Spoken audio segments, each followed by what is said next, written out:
The afternoon sun slipped through the tall glass windows of the recital hall, painting soft golden patterns across the polished wooden floor. People were already filling the seats, their voices blending into a low hum of excitement. Young performers walked around in shiny shoes and elegant clothes, each carrying a sense of pride and nervousness. They talked about their teachers, their awards, and their upcoming performances, as if this was the most important day of their lives. Amid all the laughter and movement, a quiet woman stepped inside. She was dressed in a simple beige dress, the kind that had been washed too many times but still carried a clean charm.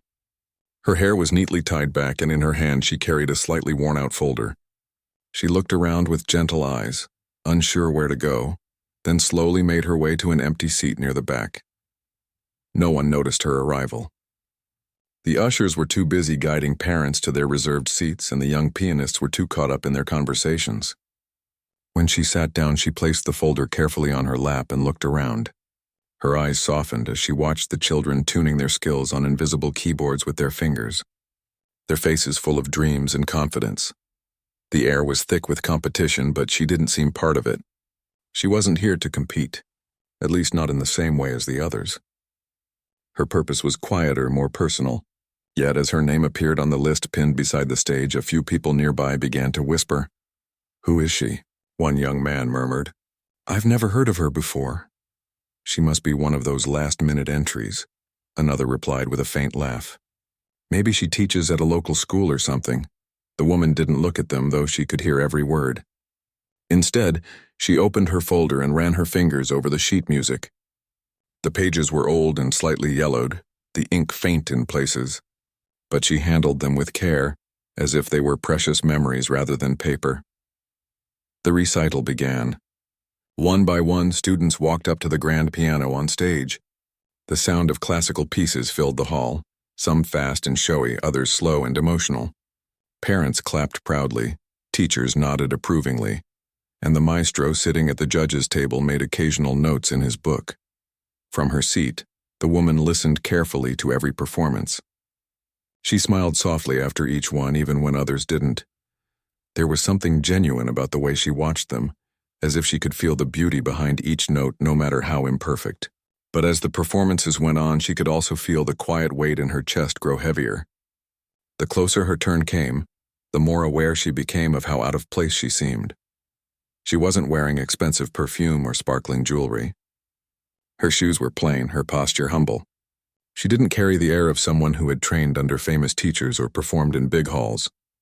And yet, there was something calm about her. A quiet confidence that didn't come from practice or praise, but from years of simply loving what she did. A young girl sitting beside her leaned over. "Are you performing too?" she asked with wide, curious eyes. The woman smiled kindly. "Yes, dear. I'll be going up a little later." "What piece are you playing?" She hesitated for a moment, then said softly, "Something I wrote myself." The girl's eyes widened even more. "You wrote it yourself?" "Yes." Her voice was almost a whisper. "It's very special to me." Before the girl could ask more, her name was called, and she rushed off to the stage. The woman watched her go, a gentle warmth flickering in her eyes. For a moment she remembered being that age, full of dreams and music and hope. When the girl began playing, her mother in the front row leaned forward, smiling proudly. The woman's smile deepened as she listened. The music was bright, filled with innocence and energy. When it ended, the applause came quickly, loud and full. The maestro gave a small approving nod, and the girl walked back to her seat glowing with happiness. Soon, the list began to move toward its end. There were fewer names left, and the energy in the room began to fade into polite fatigue. The maestro rubbed his temple, flipping through his notes with a tired sigh. One of the assistants whispered to him, "Only 2 more." He nodded, ready to finish up and leave. The next performer went up, a confident young man who played with sharp precision. His piece was technically impressive, but something about it felt cold. The audience clapped politely, though the excitement had dimmed, and then it was her turn. Her name was called. For a brief second there was silence, followed by a few murmurs. The woman stood slowly, clutching her folder.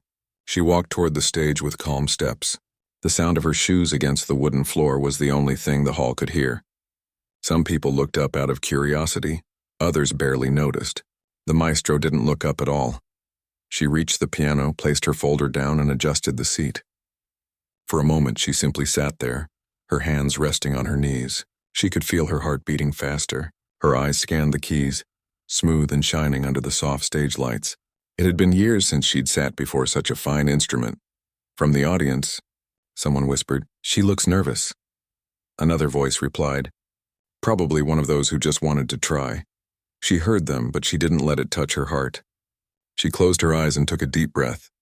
In that single breath, she remembered everything: the small piano in her childhood home, her mother's gentle voice, the songs she used to play by candlelight, the years she spent working instead of dreaming, the quiet nights she played for her husband, and the day he told her, "Promise me you'll never stop playing."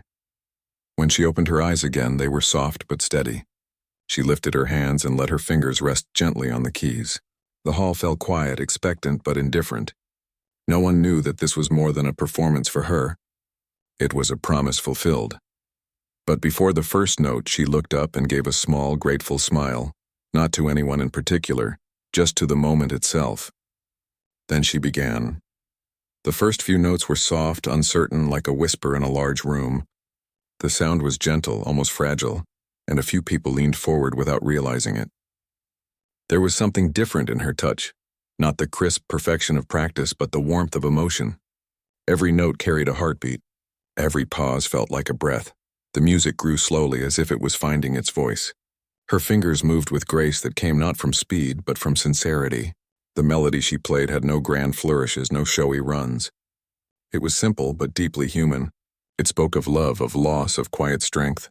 Even those who had doubted her felt a sudden stillness inside. Up at the judges' table, the maestro finally lifted his head. His pen froze above his notebook. Something about the sound pulled him in. It wasn't just skill, it was truth. He could feel it. The kind of truth that only comes from someone who has lived enough to understand the spaces between the notes. By the time she reached the middle of her piece, the audience was completely silent. The air itself felt heavy, filled with emotion. Some people blinked away tears they didn't expect. The young girl who had spoken to her earlier clasped her hands together, watching in awe, and still the woman played. Each note told a story. It wasn't perfect. A few notes trembled, a few faded too soon, but it didn't matter. It was alive. It was real. When she played the final note, she let it linger in the air for a moment. The sound slowly faded like a soft sigh. Then came silence, a long, beautiful silence where no one dared to move. She lowered her hands, breathed out slowly, and stood. For a second, she thought no one would clap. But then one pair of hands began, then another, and suddenly the hall erupted in applause. It wasn't polite or forced. It was full, honest, and warm. The woman smiled gently, her eyes glistening, and gave a small bow before walking back toward her seat. As she passed the maestro's table, he looked up at her. Their eyes met briefly, and though he said nothing, there was something in his gaze that told her he understood. He would remember that melody. Everyone in that room would. And as she sat back down, placing her worn folder once again on her lap, she didn't look around for approval. She just smiled softly, her heart calm and full. She had kept her promise. When the applause faded, the woman quietly returned to her seat. The sound of hands clapping still echoed faintly in her ears, but she didn't turn to see who was still watching her. Her hands trembled a little, not from nerves, but from the release of emotion she had held inside for too long. She placed them gently on her lap, breathing deeply, letting her heart slow down. The young girl beside her whispered, "That was beautiful." The woman smiled kindly, her voice calm and warm. "Thank you, dear." On stage, the final performer was getting ready, but it was clear the atmosphere had changed. The energy in the hall was quieter now, softer. Something about that melody had left an invisible mark on everyone. Even those who didn't fully understand music could feel it. The maestro didn't write any more notes after her performance. His pen rested still on the paper. His eyes remained on the piano, lost in thought. When the event ended and people began leaving, he stayed seated, his expression thoughtful. The woman gathered her folder and stood slowly. She waited for the crowd to thin out before walking toward the exit. Her steps were calm, her face peaceful. She didn't crave attention or compliments. The joy for her was in the playing itself, in keeping her promise and letting her heart speak after years of silence. As she reached the door, she heard a voice behind her. "Excuse me, ma'am?" It was the maestro. He stood near the stage, calling out softly. His tone was respectful, curious. She turned, surprised. "Yes?" He walked toward her, holding his notebook. "That piece you played, was it yours?" She nodded. "Yes, I wrote it a long time ago." He paused, choosing his words carefully. "It was remarkable. It had something I don't hear often anymore." Her eyes softened. "It came from the heart," he gave a small smile. "That's exactly what I mean." Then after a moment he added, "Would you mind telling me your name again?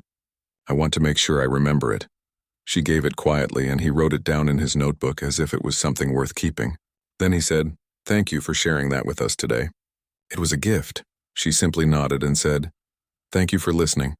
After that, she stepped out into the evening air. The sky was painted in shades of orange and pink.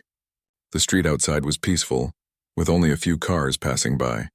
She walked slowly, feeling lighter than she had in years. For her, the recital wasn't about winning or impressing anyone. It was about remembering who she once was, and realizing that part of her had never truly gone away. At home, her small apartment was quiet. The piano near the window looked old. Its wood slightly faded, but it held warmth in its presence. She placed her folder on the piano and sat down for a moment, running her fingers across the keys. They felt familiar, comforting.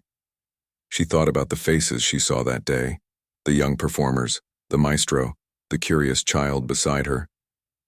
She smiled faintly, remembering how the music had filled the room. Then she whispered softly to herself, "He would have liked that," thinking of her late husband. That night she made herself a cup of tea and sat by the window. The city lights blinked gently outside. She felt at peace, yet she also knew something had shifted inside her. The music she had shared had awakened something, not only in her but in others too. The next morning her phone rang. It was a number she didn't recognize. She hesitated for a moment before answering. "Hello?" she said softly. "Good morning," came a familiar voice. It was the maestro. "I hope I'm not disturbing you." "Not at all," she replied politely. "I was wondering," he continued, "would you be willing to come by the academy sometime this week? I'd like to talk to you about something." She hesitated. "About what?" "Your music," he said simply. "I think there's more to it than just a single performance. I'd like to hear more and perhaps have you share it with my students." Her heart fluttered slightly. "Oh, I'm not a teacher," she said quickly. "I've never taught anyone." "That's all right," he said kindly. "Sometimes the best teachers are those who simply love what they do. And I could tell you love it deeply." There was a long pause. She looked at her piano, the sunlight catching on the edges of the keys. Then she said softly, "All right, I can come by." "Wonderful," he said, his voice full of genuine warmth. "I'll see you tomorrow at 10? "Yes," she agreed. After hanging up, she sat in silence for a while. The idea of going to a music academy made her nervous. She had lived most of her life quietly, away from crowds, away from praise. She didn't think of herself as anyone special, just someone who loved the piano. But something in her told her to go. Maybe it was curiosity, or maybe it was the feeling that this was meant to happen. The next day she arrived at the academy. It was a beautiful building, filled with the sound of scales and laughter. Young students moved between rooms carrying sheet music, and the smell of polished wood filled the air. The maestro greeted her warmly at the entrance. "I'm glad you came," he said. "Please, this way." He led her to a small studio with a grand piano in the center. Sunlight poured in through tall windows, illuminating the keys. "Please," he said, gesturing to the piano. "Play whatever you like." She sat down carefully, her hands resting on her lap for a moment before touching the keys. Then she began to play softly. Not the same piece as before, but something quieter, simpler. A tune she often played to herself when she was alone. The maestro listened without interrupting, his eyes half closed as if feeling every note. When she finished, he said quietly, "You have a rare gift. Your playing carries life in it." "It feels honest," she smiled faintly. "I don't know about a gift. I just play what I feel. And that is what makes it beautiful," he replied. Then, after a thoughtful pause, he added, "I'd like to offer you something. I want you to teach here, not formally at first, but to share your way of feeling music with some of our students." Her eyes widened slightly. "Teach? I'm not sure I could." "You can," he said gently. They don't need perfection. They need heart. And you have that in every note you play. She looked down at the piano, uncertain. The thought of standing in front of young students made her uneasy, but the maestro's sincerity touched her. She realized it wasn't about teaching technique, it was about passing on feeling, passion, and honesty. Maybe I can try, she finally said. The maestro smiled. That's all I ask. Over the next few days, she returned to the academy. At first, she simply observed the students, listening to their lessons, watching how they moved their hands across the piano. Then slowly she began to help, guiding a child here, encouraging another there. Her voice was gentle, never demanding. She didn't correct them harshly. She spoke softly about emotion, about telling a story through sound. One afternoon, a student struggled through a piece, frustrated and close to tears. The woman sat beside her and said quietly, "Close your eyes for a moment. Don't think about the notes. Think about what the music is trying to say. Feel it and let your hands follow." The girl did as she was told, and when she began again, her playing softened. It wasn't perfect, but it was real. The woman smiled. "See," she said. "That's music. Not just playing notes, but feeling them." The maestro watched from a distance, nodding to himself. He had been right about her. She brought something the academy had been missing, the soul behind the sound. As weeks went by, her presence became a quiet inspiration to many. She never raised her voice or sought attention, yet everyone listened when she spoke. The students began calling her Miss Clara with affection and respect. Her lessons were less about perfection and more about emotion, and through them she found herself healing too. One evening, as the sun set outside the academy, the maestro walked into her class and said, "We're planning a small concert for our students next month. I'd like you to close the event with your piece, the one you played at the recital." She blinked in surprise. "You want me to perform again?" "Yes," he said with a smile. "This time among your students. I think it will remind them why music matters." She hesitated for a moment, then nodded. "All right," she said softly. "I'll do it." That night, as she walked home, she felt something she hadn't in a long time, a sense of purpose. Not the kind that comes from recognition, but the quiet kind that comes from meaning. Her life had changed, not with fame, but with a single melody that spoke to hearts and found its way back to her own. The weeks passed quietly, and the academy became like a second home for her. Each morning she arrived early, carrying her worn folder and a small thermos of tea. She would open the windows of the music room, letting in the fresh morning air, and then sit by the piano, softly running her fingers over the keys to wake the instrument. The gentle sound filled the empty room like a whisper before the day began. The students came in with cheerful greetings, some eager to learn, others still sleepy from their morning routines. They had grown fond of her. Her calm nature and patient voice made them feel comfortable. She never scolded anyone for mistakes. Instead, she reminded them that every wrong note was a step closer to finding the right one. One day, a shy boy came to her class carrying an old scratched music book. He was small, with messy hair and nervous eyes. He rarely spoke and often looked down when others talked to him. During the lesson, while the others played with confidence, he sat silently in the corner, his hands trembling slightly above the keys. After the class ended, she walked over and sat beside him. "Do you like playing?" she asked softly. He nodded slowly. "I do," he said in a small voice.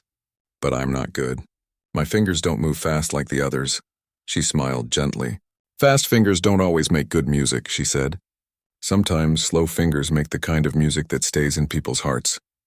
The boy looked at her uncertainly. "Really?" "Really," she said. "Would you like me to help you with your song?" He nodded again, and she guided his hands gently over the keys. She didn't rush him. She taught him how to feel each note before playing it. Slowly, the boy began to play a simple tune, hesitant at first, then a little stronger. When he finished, she smiled and said, "See, you told a story just now. That's what matters." From that day, the boy came early to every class, always choosing the same piano near her. His confidence grew, not because his fingers became faster, but because he began to believe that his feelings mattered too. The maestro noticed these changes. He often passed by her classroom, stopping outside the door to listen. The sound that came from her students was different now, less mechanical, more alive. Each student seemed to carry a piece of her warmth in their playing. One afternoon, after the lessons ended, the maestro invited her to his office. The walls were lined with framed photos and old concert posters. A large piano stood in one corner, covered with neatly stacked sheets of music. He gestured for her to sit. "You've done something remarkable here," he said. "The students are playing differently. They're not just learning notes, they're learning expression." She looked a little embarrassed. "I'm just helping them see what's already inside them," she said quietly. He nodded with a smile. "That's what real teachers do." Then he leaned forward slightly. "The concert is coming soon. Have you thought about what you'll play?" She paused. "The same piece," she said softly. "The one I played at the recital." He nodded. "A good choice. It carries something no other piece here has." When she left his office, she walked slowly down the corridor.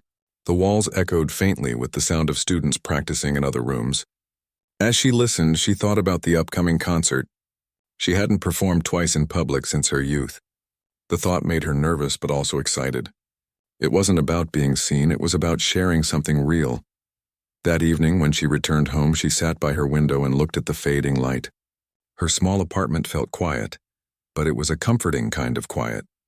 On her table lay a photo of her husband, smiling warmly as he used to. She picked it up and whispered, "I'm still playing, just like I promised." The next morning, she began preparing her piece. Every day after teaching, she would stay behind and practice in the empty music room. The sound of her piano filled the hallway long after the students had gone home. It wasn't loud, but it carried emotion, like a secret being spoken softly into the world. One afternoon, as she played, the shy boy from her class peeked in through the door. He stood quietly, not wanting to interrupt. When she finished, she turned and smiled. "You can come in," she said. He stepped forward hesitantly. "That song? It's so sad but also happy at the same time." She nodded. "That's because life is both," she said. "Music is just the sound of life. Sometimes it hurts, sometimes it heals." He thought about that for a moment, then said shyly, "Can you teach me to play something like that one day?" She smiled warmly. "Of course I can." The concert day arrived before anyone realized how quickly time had passed. The Academy Hall was decorated beautifully, filled with proud parents, friends, and local guests. The students were buzzing with excitement and nerves. Some checked their sheet music again and again, while others whispered to each other in low voices. Backstage, she stood quietly by the piano, holding her folder close. She watched her students perform one by one. Each played beautifully with a touch of feeling that made her heart swell with pride. She could see their growth not just as players, but as people who understood what music truly meant. When the shy boy went on stage, he looked briefly toward her. She smiled and gave him a small nod. He began to play his simple tune, the same one she had helped him with weeks ago. His hands trembled slightly at first, but as he continued, his sound grew steady and warm. The audience listened quietly, and when he finished, they clapped sincerely. He smiled for the first time, and she felt tears form in her eyes. When it was her turn, she walked to the piano slowly. The same feeling she had at the recital returned, that quiet peace mixed with gentle nerves. She sat down, adjusted her seat, and placed her hands on the keys. The audience hushed instantly. Then she began to play. The melody was the same one she had played before, but somehow it sounded deeper now. The notes carried the weight of everything she had lived through. The quiet years, the pain, the love, and now the joy of sharing it. Each sound was tender, honest. The audience leaned forward, drawn into her world. Halfway through the piece, she noticed the maestro standing at the side of the hall, listening closely. His face was calm but deeply moved. When she reached the final notes, the room felt completely still, as if even the air didn't want to disturb the moment. The last note lingered and faded. Then came a wave of applause, louder and warmer than before. She bowed her head slightly, feeling her heart full of quiet gratitude. After the concert ended, many people came to speak to her. Parents thanked her for inspiring their children. Students hugged her shyly. The shy boy ran up to her and said, "I want to play like you one day." She smiled and placed a gentle hand on his shoulder. "You will," she said. "But remember, play from your heart. That's the secret." The maestro approached last. "You've changed this place," he said softly. "You've reminded us all why we began teaching music in the first place." She shook her head modestly. "I only reminded them of what they already had." He smiled. "That's what real musicians do." Later that night, when she returned home, she didn't turn on the lights right away. She walked to her piano and sat down. The moonlight streamed through the window, falling across the keys. She began to play again, a new melody this time, something gentle and free. It wasn't written anywhere. It just flowed naturally, like a conversation with the stars. As she played, she realized she had found something she didn't even know she was missing, a reason to keep going, a new beginning hidden inside an old dream. Her husband's photo smiled from the corner of the table, and she whispered softly, "I'm not done yet." Outside, the world was quiet. Inside, the sound of her piano filled the room with warmth. It was no longer just a song. It was her life, played note by note, softly, beautifully, and with love. After the concert, the academy felt different. The students came to class with brighter smiles, carrying not just their music sheets but also a new kind of excitement. The woman had brought something rare to the place, a feeling that music wasn't about perfection but about heart. Every note they played now had a little more emotion, a little more truth. Even the maestro seemed lighter, more patient with his students. For her, life slipped into a quiet rhythm again. Each day started early, with the same walk to the academy through the small park that bloomed with fresh flowers. The sound of birds singing mixed softly with the memory of her music. She would smile to herself, feeling the morning breeze as if it carried silent melodies. Teaching had become more than a duty. It was something that gave her soul meaning again. One afternoon, she stayed behind after her lessons to tidy the classroom. The sunlight was golden, spilling across the piano keys like liquid light. She sat down and began to play softly, lost in the rhythm. She didn't notice the maestro standing by the door, listening quietly. He didn't interrupt until she stopped. "That piece," he said with a thoughtful smile. "I've never heard that one before." She looked up, a little surprised. "It's new," she said softly. "I started writing it a few days ago." "It's beautiful," he said. "What's it called?" She hesitated, then smiled faintly. "I haven't decided yet." He nodded slowly. "Keep working on it. It sounds like a story still being written." She liked that thought, a story still being written. Maybe, she thought, that was what her life had become, a story that wasn't finished yet. In the following weeks, she kept working on her new piece. She would stay after hours, letting her hands wander freely across the piano, shaping small moments of sound that captured her feelings. Sometimes it was soft and gentle, sometimes deep and longing. Each note carried pieces of her memories: childhood laughter, quiet evenings, moments of love, and the stillness of loss. The shy boy who had once struggled began visiting her practice sessions. He would sit quietly in the back, listening with wide eyes. "It sounds like the sky," he told her one day. She laughed softly at his words, but they stayed with her. The sky, open, endless, full of feeling. One day, the maestro announced that the academy would host another event, a charity concert for the town's community center. The students were thrilled, and so was she. But what caught her by surprise was when the maestro said, "I want you to premiere your new piece that evening." Her heart skipped a beat. "My new piece?" she repeated. "Yes," he said firmly. "It deserves to be heard," she smiled nervously. "It's not ready yet. It will be," he said kindly. "You just have to trust yourself." Over the next several days, she poured herself into the music. Each night she stayed up late, practicing until the moonlight faded. She wanted the piece to feel honest, to carry the same truth that had once moved people before. But this one was different. It wasn't about loss anymore. It was about rediscovery, about finding beauty again after years of silence. Her fingers ached from long hours of practice, but she didn't mind. Music had once been her secret comfort. Now it was her voice, her way of speaking to the world. As the day of the concert drew closer, she began to feel the familiar nervousness again. She didn't crave applause or recognition. She only hoped that her music would touch someone's heart the way it touched hers. The night before the concert, she sat by her piano at home, whispering softly, "I hope this song reaches someone who needs it." The next evening, the concert hall was filled with people. Families, students, townsfolk. Everyone had gathered not just for music, but for warmth, for connection. The air was lively with chatter, and the scent of fresh flowers filled the room. The performances began one by one. The students played beautifully, their melodies full of joy and life. The shy boy performed again, this time with confidence shining in his face. When he finished, he looked toward her and she gave him a proud nod. Then the maestro walked onto the stage. He spoke briefly about the purpose of the concert, thanking everyone for supporting the academy and the community.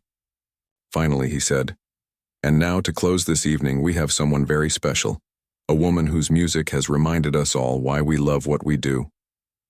The applause began softly as she walked up to the stage. She carried her calmness with her, though her heart beat fast inside her chest. The audience quieted as she sat down at the piano. She took a deep breath, letting the silence settle. Then she began. The first notes were gentle, like morning light. The melody rose slowly, tender and thoughtful. Her hands moved with grace and patience, every note finding its place as though it had been waiting for this moment. The sound filled the hall, wrapping everyone in its quiet warmth. As she played, her eyes glistened. The music carried her memories, not in sadness but in peace. She remembered her late husband, her old dreams, and the young girl who once believed she'd never play again. But now she was here, sharing her soul with an audience that truly listened. The middle of the piece grew brighter, full of hope. The rhythm lifted as if it were taking flight. Some people in the crowd closed their eyes, letting the sound carry them away. Others watched her intently, mesmerized by the emotion in her playing. Near the end, the melody softened again, returning to the gentleness it began with. Her hands slowed, her breathing steady, until the final note hung in the air like a whisper. When it faded, there was a long, still silence. No one wanted to break it. Then suddenly, the audience rose to their feet. The applause thundered through the hall. Some people even had tears in their eyes. The maestro clapped the loudest, smiling with pride. When she stood and bowed slightly, her eyes sparkled. She felt both humbled and grateful. Her song had reached them, and in that moment she realized she had also reached herself. After the concert, people came to speak to her. They told her how her music had made them feel calm, hopeful, and alive. A mother said her child had stopped crying during her song. An old man said it reminded him of his youth. The shy boy came up and said quietly, "It really did sound like the sky." She laughed softly, tears forming in her eyes. "Then I guess that's what I'll call it," she said. "The sky." The maestro approached her with a proud smile. "It was perfect," he said. "I hope this isn't the last piece you write." She shook her head gently. "Oh no," she said. "I think I've just begun again." As she left the hall that night, the stars were bright above. The air was cool, the town quiet. She walked slowly, her hands tucked in her coat pockets, feeling peaceful. The night breeze carried faint echoes of her melody, or maybe she'd just imagined it. Either way, it made her smile. At home, she placed her music folder on the piano and looked at it for a long time. Then she sat down and began to write again. A few new notes, a new story. Her heart felt lighter than it had in years. She didn't think about fame or success. She thought about music as life, something that grows, changes, and always finds its way back.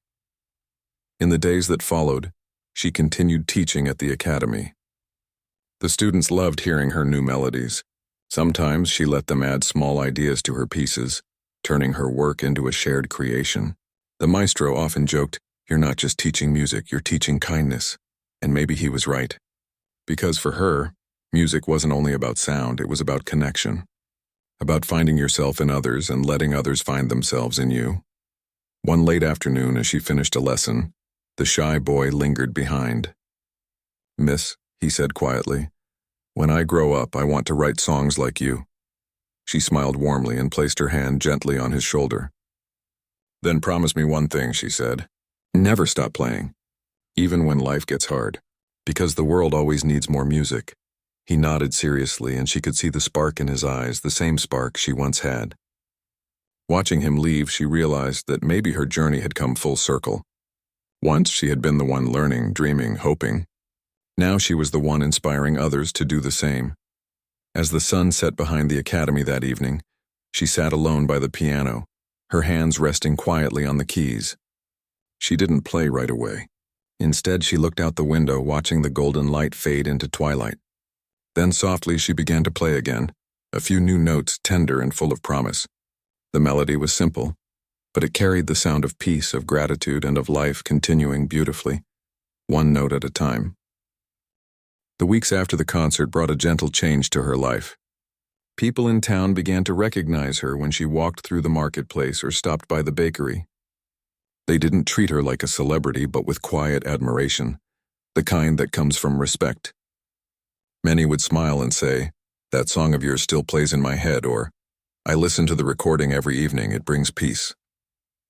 Each time, she would smile back modestly, her heart full but her words simple. She never wanted attention, only to share something honest through her music. At the academy, things grew even livelier. The students practiced with more heart than ever before. They would often ask her to play parts of her song again, saying it helped them understand what emotion sounded like. She never refused. She believed music was not something to keep, but something to pass on. Sometimes she would pause during a lesson and ask them to close their eyes, to feel before they played. The younger ones would giggle at first, but soon they learned how stillness could turn into sound. The maestro, too, was changed. He seemed softer, more thoughtful. Once, during a quiet afternoon, he invited her to his office. His desk was cluttered with papers and old music sheets, but he cleared a space and poured her a cup of tea. "You've reminded me of something I'd forgotten," he said. "That music isn't about skill, it's about spirit," she smiled. "You already knew that. Maybe you just needed to hear it again." He chuckled. "Maybe so. You brought light here more than you realize." That night, she sat at her piano and thought about his words. She didn't feel like someone who brought light. Her days were simple: teaching, cooking, reading, sometimes sitting by her window with tea. But maybe light wasn't about doing grand things. Maybe it was about kindness, quiet persistence, the small ways we give something of ourselves. One morning, the academy received a letter from a music foundation in the city. They had heard about her song from someone who attended the charity concert. The letter invited her to perform at a larger event, an annual celebration that featured musicians from across the region. The maestro was thrilled. "You must go," he said. "This is your chance to share your music with more people." She hesitated. The idea of performing in front of such a large crowd made her nervous. "I don't know if I belong there," she said softly. "You do," he said firmly. "You've earned this." She spent several days thinking about it. It wasn't ambition that made her consider it, it was curiosity. What if her music could touch even more hearts? Finally, she agreed, though she asked for time to prepare something new. The coming weeks became a journey of reflection.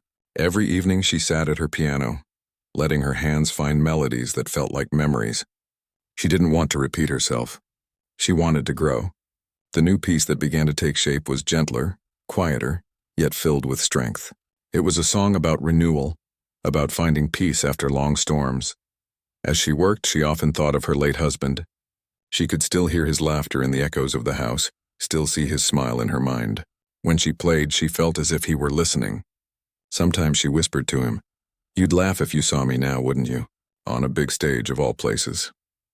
The morning of her departure arrived softly, with the sky pale and the air cool. The students came to see her off, bringing flowers and cards. The shy boy hugged her tightly and said, "You're going to play for everyone this time, right?" She smiled and nodded. "Yes, for everyone." The maestro accompanied her to the city, offering quiet support during the journey. When they arrived, the sight of the grand theater took her breath away. It was vast, with golden lights and tall ceilings. The echo of instruments tuning filled the air, and she could feel her heart racing. It wasn't fear, it was awe. The organizers welcomed her kindly, though she noticed some surprised glances. She wasn't what they expected, a humble woman with simple clothes and gentle manners. But she didn't mind. She had learned long ago that appearances didn't define worth. During rehearsal, she touched the piano for the first time on that stage. The sound was powerful, rich, deeper than what she was used to. She closed her eyes and played a few notes, feeling the instrument respond like an old friend. The maestro watched from the front row, nodding approvingly. The evening arrived faster than she expected. The theater filled with guests, musicians, critics, families, and people from different towns. The lights dimmed and the performances began one by one. Every artist brought their own magic to the stage, fast hands, grand gestures, complex rhythms. When her turn came, the announcer spoke her name softly, describing her as a self-taught pianist whose melody once moved an entire town. She walked to the piano in calm silence. Her heart thumped quietly beneath her blouse. She sat down, straightened her back, and let her fingers rest on the keys. For a moment, she looked out at the audience. The lights were bright, but she could see a few faces clearly. The maestro, the shy boy in her memory, and the promise she had made to herself to play with honesty. Then she began. Her first notes were like whispers of wind. They drifted through the hall gently, pulling everyone into stillness. The melody grew slowly, graceful and deep. Her music didn't try to impress. It spoke directly, softly, like a story told by a friend. There was strength in its calmness, truth in its simplicity. As she played, she forgot where she was. The stage disappeared, the crowd vanished. All that existed were the keys beneath her hands and the emotions rising from her heart. The piece unfolded like a journey, from sadness to acceptance, from silence to song. The notes shimmered and faded, carrying her story to every corner of the hall. When she reached the final passage, her hands trembled slightly. Not from fear, but from feeling. The music lifted gently, then descended into quiet peace. The last note lingered, hanging in the air as if unwilling to leave, and then silence. For a heartbeat, the hall stayed still. Then came the sound, a single clap followed by another, and then the entire theater erupted in applause. It was warm, honest, overwhelming. Some people stood, others wiped tears. The maestro rose, clapping proudly, his eyes shining. She stood, bowed humbly, and smiled. In that moment, she didn't feel like a performer. She felt like a part of something larger, a wave of shared emotion, of people remembering what beauty feels like. After the performance, several people came to meet her. A young composer asked if he could learn from her. A journalist requested an interview. A woman said, "Your music reminded me of my mother." She listened kindly to each of them, grateful but grounded. That night, as she and the maestro walked back to their hotel, the streets glowed softly under the city lights. The air was cool, the noise distant. "You were extraordinary," he said quietly. "They'll never forget tonight." She shook her head gently. "I don't want them to remember me," she said. "I want them to remember how they felt." He smiled. "That's exactly why they will." Back in her room, she sat by the window looking out at the glittering city below. She thought of how far she had come, from playing alone in her small living room to standing before hundreds. Yet she didn't feel changed. Inside, she was still the same woman who played for love, not recognition. She reached for a notebook and began writing a few new notes. It was late, but inspiration doesn't keep time. Her fingers moved lightly as she hummed to herself. The melody that formed was tender, with traces of joy and gratitude. It wasn't about loss anymore. It was about return, about life giving her back something she thought she had lost forever. Before sleeping, she whispered softly, "Thank you," though she wasn't sure to whom. Maybe to the world, maybe to music itself. Either way, she felt at peace. When she returned to the town days later, her students ran to her asking for stories of the big stage.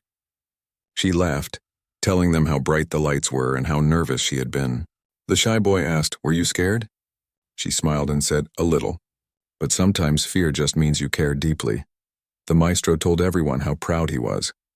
The academy celebrated with a small gathering, filled with laughter, tea, and the sound of pianos being played in every corner.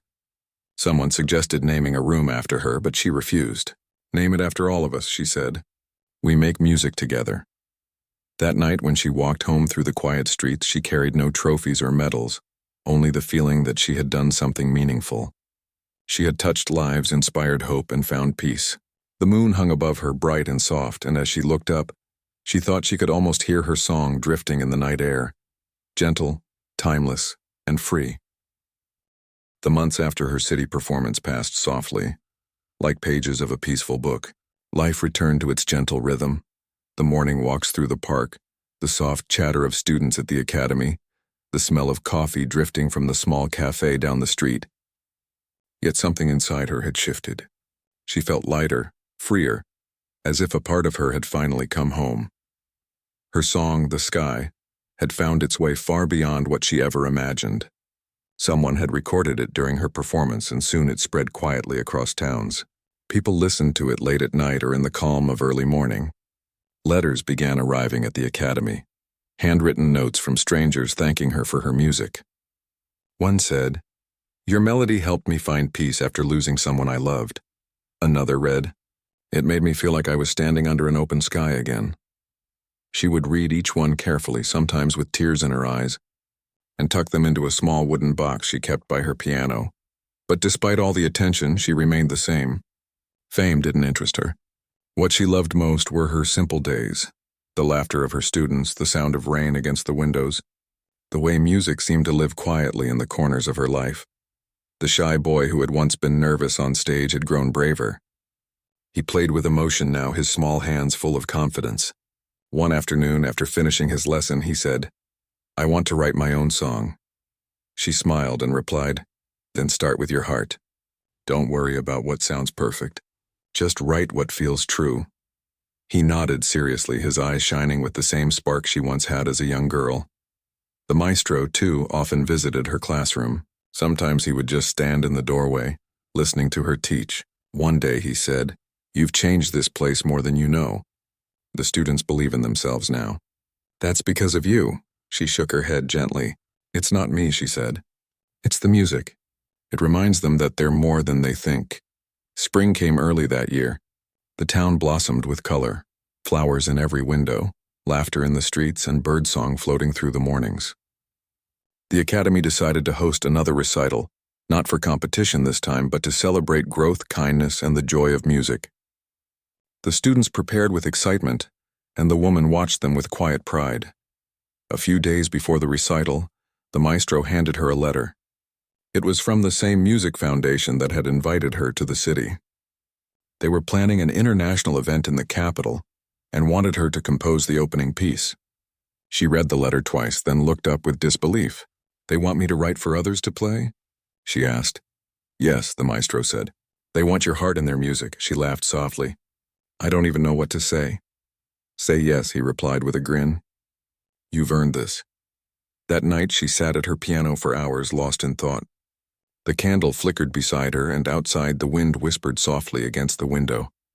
She thought about her journey, the years of silence, the courage it took to return, the kindness that had met her along the way.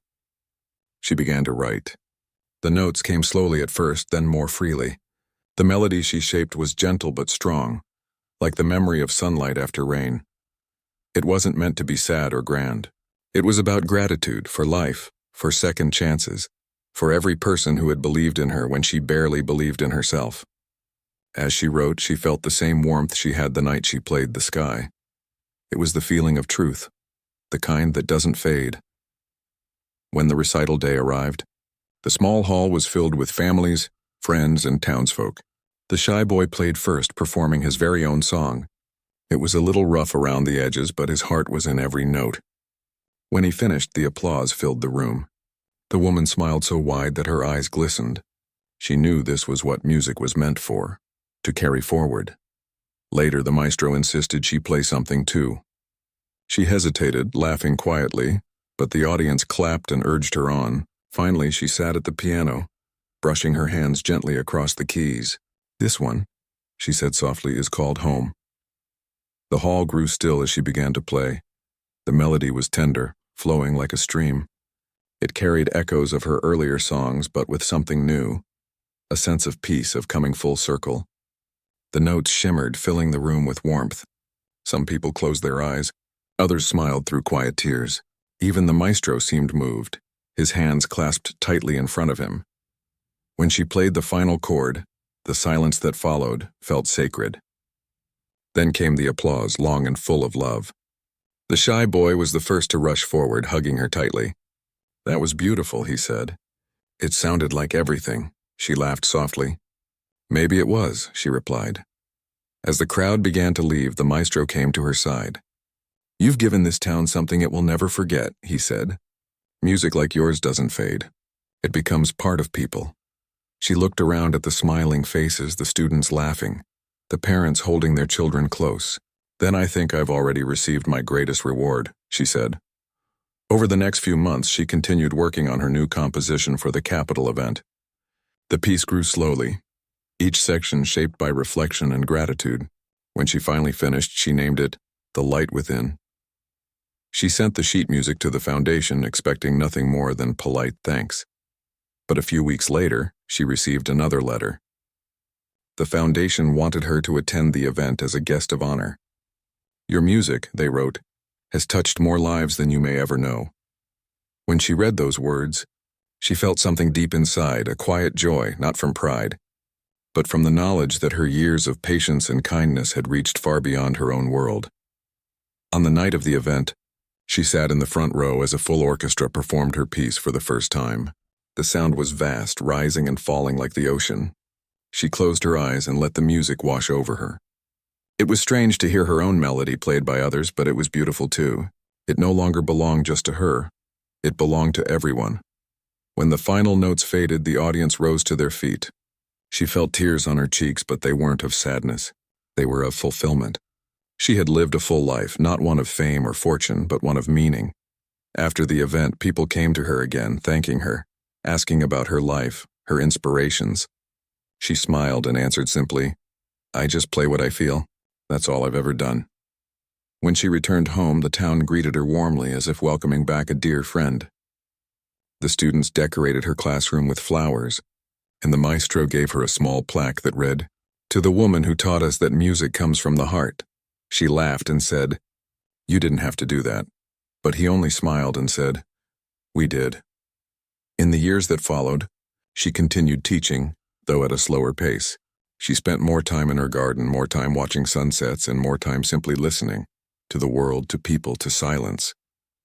The piano remained her closest companion. Every evening she would sit and play softly, her songs drifting through the open window into the quiet streets.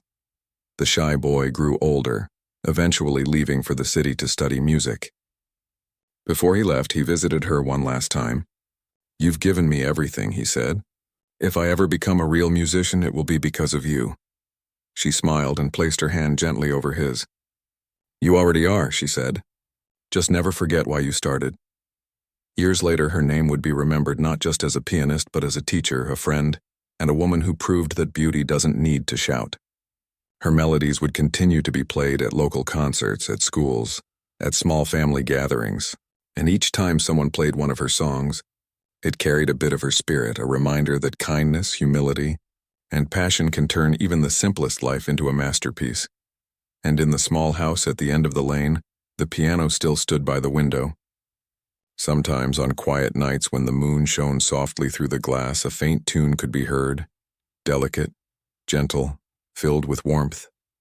It was as if the keys remembered her touch, and the world listened once more to the humble woman whose music had once left a maestro stunned, and whose heart had left a lasting echo in every soul she touched.